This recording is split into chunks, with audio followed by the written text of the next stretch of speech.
మన ఇంట్లో ఉండే 80 సెంటీమీటర్ బ్లౌజ్ పీస్తో పంజాబీ డ్రెస్ టాప్ డిజైనింగ్ చేసుకోవచ్చు. నేను చాలా టాప్స్ డిజైనింగ్ చేయించుకున్నాను. ఇది 80 centimetre blouse piece and 1 metre cotton లైనింగ్ని ముందుగా 2 ఫోల్డింగ్స్లో వేసుకొని మీడియం సైజ్ మెజర్మెంట్స్తో మార్క్ చేసుకొని కట్ చేసుకోవాలి. ఇప్పుడు కట్ చేసిన లైనింగ్ని 80 సెంటీమీటర్ బ్లౌజ్ పీస్ మీద వేసుకొని ఫ్రంట్ పార్ట్ కట్ చేసుకుంటున్నాను. ఇప్పుడు బ్యాక్ పార్ట్ కోసం నేను 1 మీటర్ హాఫ్ పట్టు అండ్ 1 మీటర్ కాటన్ లైనింగ్ తీసుకున్నాను. ఈ హాఫ్ పట్ క్లాత్ని 2 ఫోల్డింగ్స్లో వేసుకొని ఫ్రంట్ పార్ట్ ఏ మెజర్మెంట్స్తో అయితే కట్ చేయించుకున్నానో సేమ్ అదే మెజర్మెంట్స్తో బ్యాక్ పార్ట్ కట్ చేపిస్తున్నాను. బ్యాక్ పార్ట్ లైనింగ్ కట్ చేస్తున్నాను.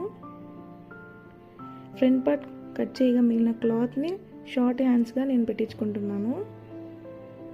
చూసారు కదా కటింగ్. ఈ 2 అవుట్ఫిట్స్ని స్టిచ్చింగ్ అయిపోయాక ఎలా ఉన్నాయో నెక్స్ట్ వీడియోలో అప్లోడ్ చేస్తాను. Thank you.